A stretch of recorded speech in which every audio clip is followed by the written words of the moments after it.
Salut les Anacalypsiens, bienvenue dans cette nouvelle vidéo d'Anacalypsie. Donc aujourd'hui on se retrouve pour parler d'Avatar, le dernier maître de l'air avec l'épisode 6. Excusez-moi. Épisode qui est plutôt bon, même meilleur que le précédent je trouve. J'ai une petite déception sur la fin de l'épisode, mais je le trouve vraiment bien puisque il va un peu à l'encontre de ce qu'on s'attend avec l'épisode précédent.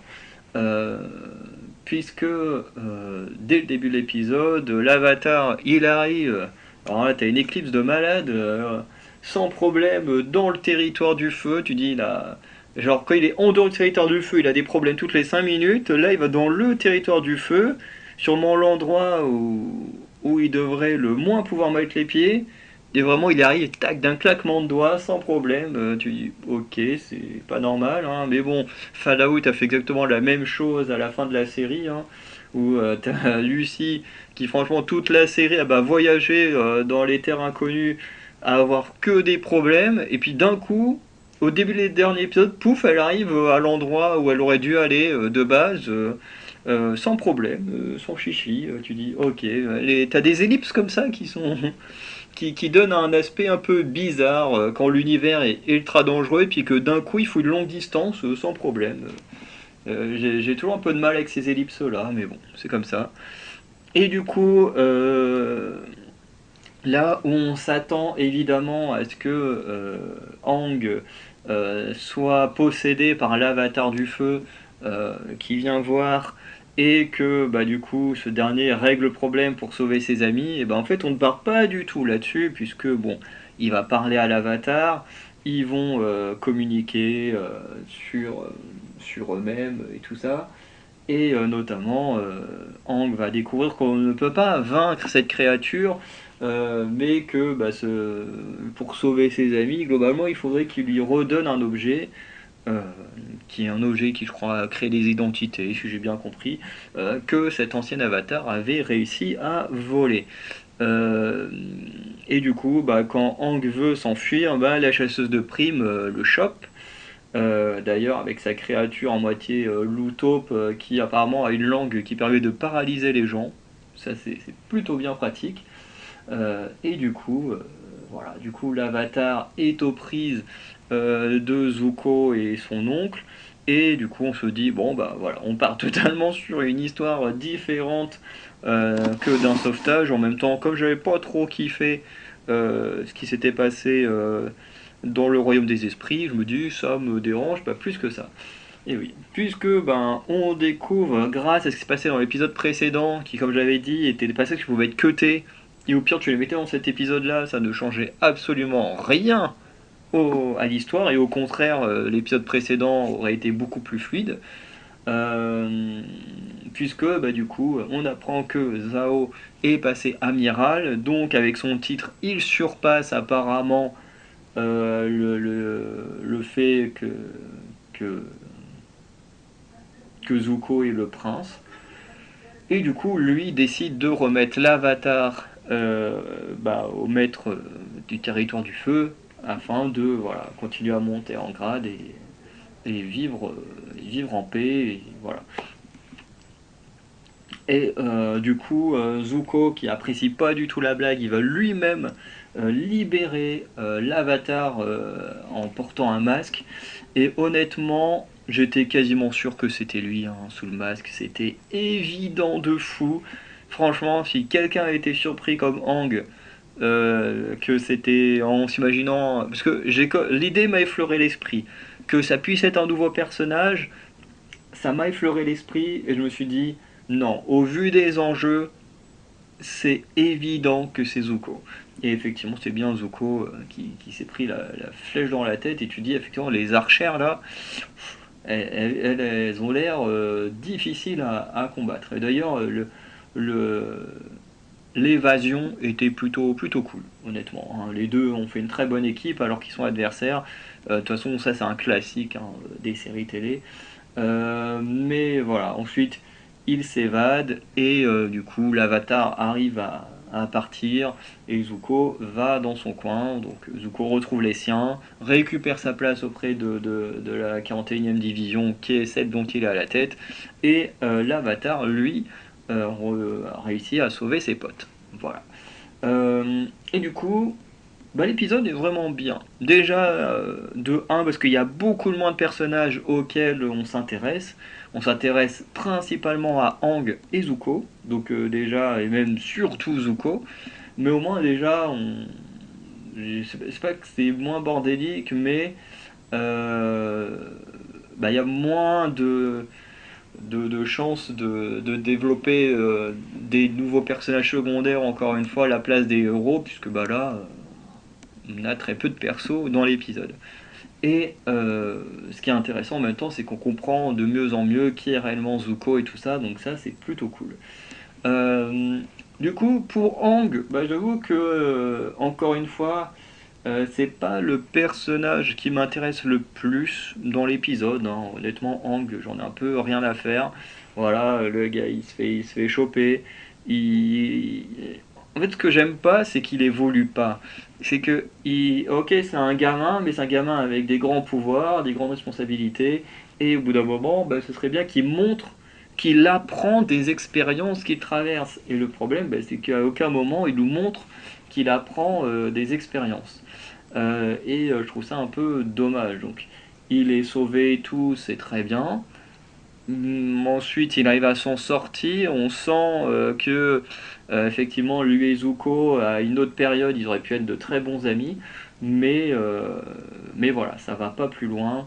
Ensuite, bah, ma petite déception de l'épisode, c'est justement le fait que Aang, il sauve ses amis juste en donnant la petite statuette à la créature. Je veux dire, on aurait pu avoir un combat vraiment stylé entre une créature vraiment stylée et l'avatar. Au final, bon, en soi, c'est pas idiot, hein. L'ancien avatar a volé un truc à la créature veut récupérer cet objet sans pouvoir venir dans le monde normal. Bon, bah voilà, en lui rendant, l'avatar récupère ce qu'il veut. C'est plutôt logique, enfin ça fonctionne, voilà, mais j'avoue que moi j'aurais bien aimé voir un petit combat entre les deux. Et voilà, pour Aang, voilà, sympa sans plus. Voilà. Du côté de Zuko, bah, c'est vraiment excellent parce que Zuko, bah, on en découvre de plus en plus sur lui. On avait vu dans un flashback le fait qu'il ait dû prendre la mer et que son oncle ait décidé de partir avec lui parce qu'il se sent pas totalement à sa place au palais, il se sent beaucoup mieux sur le navire aux côtés de son neveu. Et voilà. Que là, on étoffe un peu plus le tout, on découvre en fait réellement pourquoi il est bah, mis à l'écart, hein, et on découvre que du coup, c'est parce qu'il a osé contredire une stratégie de bataille de son père, voilà, en disant que la stratégie était mauvaise. Alors, il l'a dit à la base à un général, sauf que bah, c'était quand même une stratégie qui venait de son père. Et du coup, ce qui va lui valoir de devoir combattre son père. D'ailleurs, le combat est court mais stylé. Le combat est plutôt stylé. Du coup, on va aussi voir comment Zuko il se fait sa blessure. Bon, au vu du flashback qu'on avait vu du général, on se doutait bien que c'était le père de Zuko qui lui avait fait. Et là, on le voit vraiment. Et ensuite, on voit que, bah, à nouveau, le père, en gros, il envoie son fils en exil, tout simplement parce qu'il est incapable de mettre de côté son empathie. Et du coup, il se dit, bah, si on lui envoie dans un monde pourri, eh ben, il va apprendre à devenir plus dur et mettre de côté l'empathie qu'il a.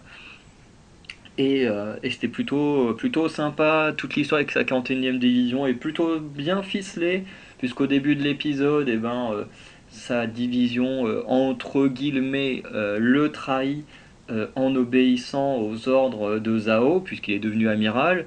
Et on a même ce discours du lieutenant, je me souviens plus du nom, qui a des grosses rouflaquettes, qui raconte que le prince il en a marre, qu'il passe son temps à les insulter, à être de mauvaise humeur, patati patata. Et petit à petit, en découvrant l'histoire de Zuko, du coup, ce lieutenant et les hommes de la 40e division en fait se rendent compte que en fait ils sont là encore en vie, c'est parce que Zuko les a protégés euh, en trouvant la stratégie de sacrifier cette 41e division stupide, et ensuite parce que en ayant voulu les protéger, son père a décidé de carrément tous les sacrifier ensemble en les envoyant en exil. Et comme le dit Zuko, voilà, même les faibles peuvent devenir forts. Et on doute bien que à la fin de l'histoire, j'en suis quasiment sûr que Zuko va se retourner contre son père ou va prouver à son père que il avait raison et qu'il a fait de la 41e division une division plutôt forte. Voilà. En tout cas, voilà, il n'y a pas grand chose de plus à tenir de l'épisode, hein. C'est un épisode plutôt cool, plutôt efficace. Pas comme l'épisode précédent, hein, où l'épisode précédent, t'as quasiment un quart d'heure où tu sais pas trop où tu vas, et après t'as le Royaume des Esprits, qui personnellement moi j'ai pas aimé. Enfin, l'épisode était bien, mais c'était pas aussi intéressant que là. Au moins on a un épisode qui déjà va à l'encontre de tout ce qu'on peut imaginer suite à ce qui s'est passé dans l'épisode précédent, donc c'est vraiment très cool d'être un peu surpris, et en même temps, on a un bon épisode, hein, voilà, et on a un épisode classique, comme je disais, des séries télé, c'est ce fameux épisode où le héros et un adversaire doivent cohabiter ensemble. Ça se fait très régulièrement. J'ai souvent fait le parallèle ici avec Legend of the Seeker, mais il y a bien eu un épisode dans la saison 2 où Richard Cipher doit survivre avec son pire ennemi. Voilà. Il y a un épisode par exemple dans Terra Nova où le lieutenant Taylor, donc qui dirige la colonie qui se trouve dans le passé, qui doit à un moment donné survivre avec la chef des classes 6. Donc voilà, avec sa pire ennemie. T'as par exemple NCIS, j'ai vu en plus l'épisode juste cet après-midi, au moment où j'enregistre bien sûr, où Dwayne Pride, parce que c'est NCIS Nouvelle-Orléans, doit survivre avec la meuf qui a tenté de le buter au début de la saison, ou dans la saison précédente, je sais plus, enfin bref. Mais c'est un classique. L'épisode où le héros doit survivre avec quelqu'un qui le déteste, ou un ennemi ou quoi que ce soit, c'est du classique de chez classique. Voilà, moi c'est des épisodes honnêtement que j'aime bien. Donc ça tombe bien pour cet épisode. On a un bon épisode de base, et l'épisode où un héros et un ennemi qui n'est pas forcément l'ennemi principal, mais un ennemi que tu sens que la personne n'est pas si mauvaise que ça, qui peut balancer d'un côté à l'autre, ou des fois quand il y a des liens plus particuliers, comme dans le cas de Legend of the Seeker. Moi c'est toujours des chapitres que je trouve très intéressants en termes de développement de personnages, que c'est souvent ces épisodes-là qui permettent de donner de l'humanité aux méchants. Et ça, pour moi, c'est un gros kiff. Donc voilà. Et j'aimerais revenir également. Non, sur rien d'autre en fait. Juste sur le fait. Oui, non, je voulais juste revenir sur le fait que par exemple, à contrario, je déteste les épisodes d'accouchement. À part dans Primeval, il y a un épisode d'accouchement, mais pour ceux qui connaissent la saison 3 de Primeval, où Nick Cutter les porte du temps en français, bon, pour ceux qui connaissent et qui ont déjà vu cet épisode, vu comment ça se termine, vous pouvez imaginer pourquoi finalement celui-là je l'aime bien, mais de manière générale, je déteste les épisodes avec accouchement. Voilà.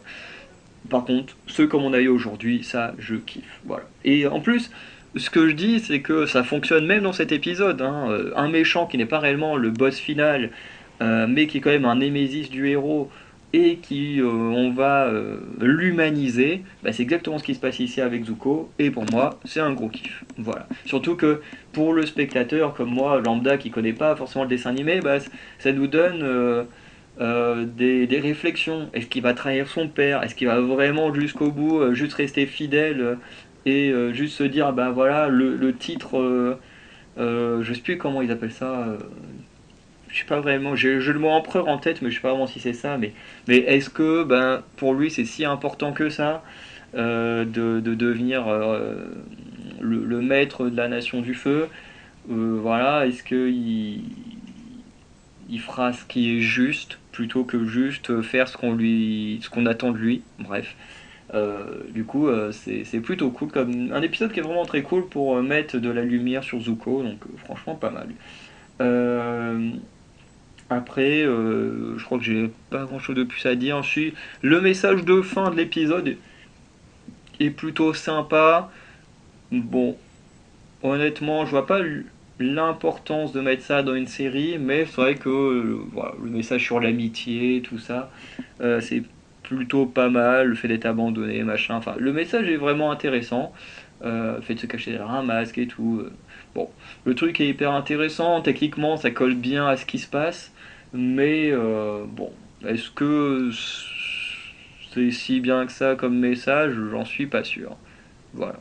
J'ai pas trouvé ça nul, hein, j'ai pas trouvé que c'était hors propos, mais je me suis dit, ouais, ok, je trouvais que le truc sur la déforestation et tout ça, le réchauffement climatique était plus intéressant que ce message-là, un peu bateau, quoi, moment de force de l'amitié. Bon, après c'était beau, c'était joliment dit et tout, ça faisait très poétique, mais bon, quand même. Voilà. Du coup, on va arrêter là. N'hésitez pas à me dire ce que vous avez pensé de cet épisode, hein, qui pour l'instant, pour moi, c'est peut-être l'un de ceux que j'ai préférés. Voilà. Et sinon, bah, je vous souhaite une bonne journée, bonne soirée. Je vous dis à très bientôt. Ciao tout le monde.